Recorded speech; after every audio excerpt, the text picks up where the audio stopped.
নমস্কার বন্ধুরা। আমাদের ভারতীয় হিসাবে সবার একটি দুর্বলতা থাকে সঞ্চয়ের দিকে, ফিক্সড ডিপোজিট। কারণ এখানে সম্পূর্ণরূপে টাকাটা নিরাপদ থাকে, যদিও রিটার্নটা খুবই কম এই মুহূর্তে, কারণ ব্যাঙ্কগুলিতে প্রায় সুদের হার খুবই কম। কিন্তু সেই নিরাপদ রিটার্নের সঙ্গে সঙ্গে যদি একটু ট্যাক্স সেভিং করা যায় তাহলে তো অবশ্যই সোনায় সোহাগা। যে স্কিমটির কথা বলবো আজকে সেটা হচ্ছে ট্যাক্স সেভিং ফিক্সড ডিপোজিট। আপনারা অনেকেই কমেন্ট করেছেন যে ট্যাক্স সেভিং ফিক্সড ডিপোজিটে সুদের হার কোন ব্যাংকে কত চলছে, যে যা নিজের ব্যাংকের নাম আপনারা লিখেছেন এবং সেখানটায় বলেছেন কত সুদের হার চলছে এবং রিটার্ন কত হতে পারে। তো আপনাদের সুবিধার্থে আজকে আমরা এইরকম একটি ভিডিও নিয়ে এসেছি যে কোন ব্যাংকে এই মুহূর্তে ট্যাক্স সেভিং ফিক্সড ডিপোজিটের সুদের হার কত, এবং আপনি ট্যাক্স সেভিং ফিক্সড ডিপোজিটের যে লিমিট 1.5 লক্ষ টাকা, সেই 1.5 লক্ষ টাকা আপনি ইনভেস্ট করলে কত টাকা রিটার্ন পাবেন 5 বছরে। যদিও আজকে আমরা যে ভিডিওটা নিয়ে এসেছি এটা সম্পূর্ণরূপে প্রবীণ ব্যক্তিদের জন্য, অর্থাৎ প্রবীণ ব্যক্তিদের জন্য সুদের হার কত চলছে এবং তার রিটার্ন কত হবে 5 বছরে 1.5 লাখ টাকার উপর। এখানটায় আমরা প্রায় 35টির কাছাকাছি ব্যাংকের এফডি রেট এবং রিটার্নটা নিয়ে আলোচনা করব। আপনার যে ব্যাংকটি হবে একটু আপনি সেই ব্যাংকটার তথ্যটা একটু দেখে নেবেন, তাতে আপনার সুবিধা হবে। তো সরাসরি আমরা চলে যাই যে ট্যাক্স সেভিং ফিক্সড ডিপোজিট। এমনিতে আপনারা যারা এটা ইনভেস্ট করেন তারা জানেন যে ট্যাক্স সেভিং ফিক্সড ডিপোজিটে অনেকগুলো শর্ত থাকে, যার মধ্যে প্রথম হচ্ছে কি, এটা 5 বছরের জন্য লক ইন থাকে। এর মাঝখানে আপনি ভাঙতে পারবেন না, অর্থাৎ উইথড্র করতে পারবেন না, প্রিম্যাচিওরভাবে মানে ক্লোজ করতে পারবেন না। এখানে সুদের হার যা প্রথমে দেওয়া হবে সেটাই 5 বছর ধরে দেওয়া হবে। 1.5 লক্ষ টাকা আপনি একবারই ওয়ান টাইম ট্যাক্স বেনিফিট পাবেন, এবং এর ইন্টারেস্টের উপর কিন্তু ইনকাম ট্যাক্স অ্যাপ্লিকেবল। তো যাই হোক, এবার সরাসরি চলে যাই কোন ব্যাংকের সুদের হার কত আর তার 1.5 লক্ষ টাকাতে কত রিটার্ন হবে। এটা সম্পূর্ণরূপে আবারও বলে দিচ্ছি প্রবীণ ব্যক্তিদের জন্য, এবং এই যে তথ্যের জন্য আমরা অবশ্যই সাহায্য নিয়েছি বিভিন্ন নিউজ থেকে, যার মধ্যে ব্যাংক বাজার বা ফিনান্সিয়াল এক্সপ্রেস, এইরকম বিভিন্ন মিডিয়া থেকে আমরা তথ্যগুলোর সাহায্য নিয়েছি। এখানে কিছু তথ্য হয়তো প্রথমের দিকটা একটু ক্লিয়ার নয়, অনুরোধ করব আপনারা একটু কষ্ট করে দেখে নেবেন, যার জন্য আমরা পাশে ব্যাংকের নামগুলো একটু পরিষ্কার করে লিখে দেওয়ার চেষ্টা করেছি। প্রথমে আসি ব্যাংক অফ মহারাষ্ট্র। এদের সুদের হার 5 টাকা 40 পয়সা, 5 বছরে রিটার্ন পাবেন 1,96,140 টাকা। 1.5 লক্ষ টাকার উপর এটা সম্পূর্ণ সুদটা, অর্থাৎ কত পাবেন টোটাল ম্যাচিওর অ্যামাউন্টটা, এবং সুদের হার বলতে এটা বাৎসরিক সুদের হার। ব্যাংক অফ বরোদাতে 5.75 হারে আপনি রিটার্ন পাবেন 1,99,555 টাকা। ব্যাংক অফ ইন্ডিয়াতে আপনি পাবেন 5.55%, 1,97,597 টাকা।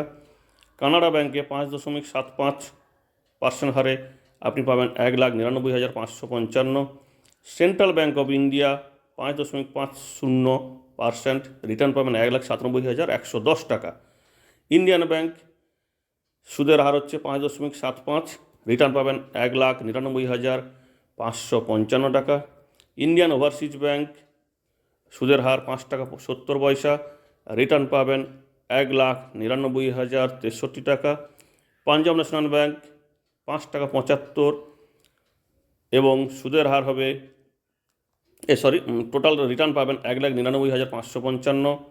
পাঞ্জাব অ্যান্ড সিন্ধ ব্যাংক সুদের হার হচ্ছে 5 টাকা 80, টোটাল রিটার্ন পাবেন 2,47,000 টাকা।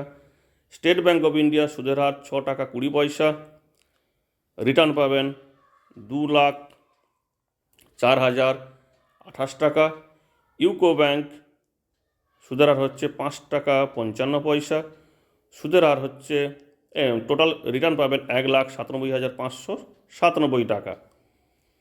ইউকো ব্যাংক সুদের হার 5 টাকা 55, রিটার্ন পাবেন 1,97,597 টাকা।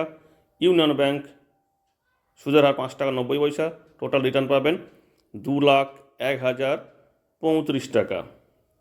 অ্যাক্সিস ব্যাংকের সুদের হার 6 টাকা 50 পয়সা, টোটাল রিটার্ন পাবেন 2,07,063 টাকা। বন্ধন ব্যাংক 6 টাকা 35% হারে সুদের হার, টোটাল রিটার্ন পাবেন 2,05,540 টাকা। ক্যাথলিক শেয়ারিং ব্যাংক, যারা 5 টাকা 75 সুদের হার দিচ্ছে, রিটার্ন পাবেন 1,99,555 টাকা। সিটি ইউনিয়ন ব্যাংক সুদের হার হচ্ছে 5 টাকা 25 পয়সা, রিটার্ন পাবেন 1,94,694 টাকা। ডিসিবি ব্যাংক সুদের হার 6 টাকা 45 পয়সা, রিটার্ন পাবেন 2,06,555 টাকা। ধনলক্ষ্মী ব্যাংক সুদের হার 5 টাকা 40 পয়সা, 1,96,140 টাকা রিটার্ন পাবেন। ফেডারেল ব্যাংক সুদের হার 6 টাকা 25 পয়সা, রিটার্ন পাবেন 2,04,531 টাকা। তবে হ্যাঁ, এখানে একটু বলে দিই, এই যে সমস্ত সুদের হারগুলো নেওয়া হয়েছে জানুয়ারি মাসে 25 তারিখের যা সুদের হার চলছে তার উপর ভিত্তি করে। এবারে আসি এইচডিএফসি ব্যাংক 5 টাকা 90 পয়সা সুদের হার, রিটার্ন পাবেন 5 বছরে 2,01,035 টাকা। আইসিআইসি ব্যাংক সুদের হার 5 টাকা 95 পয়সা, 2,01,531 টাকা রিটার্ন পাবেন।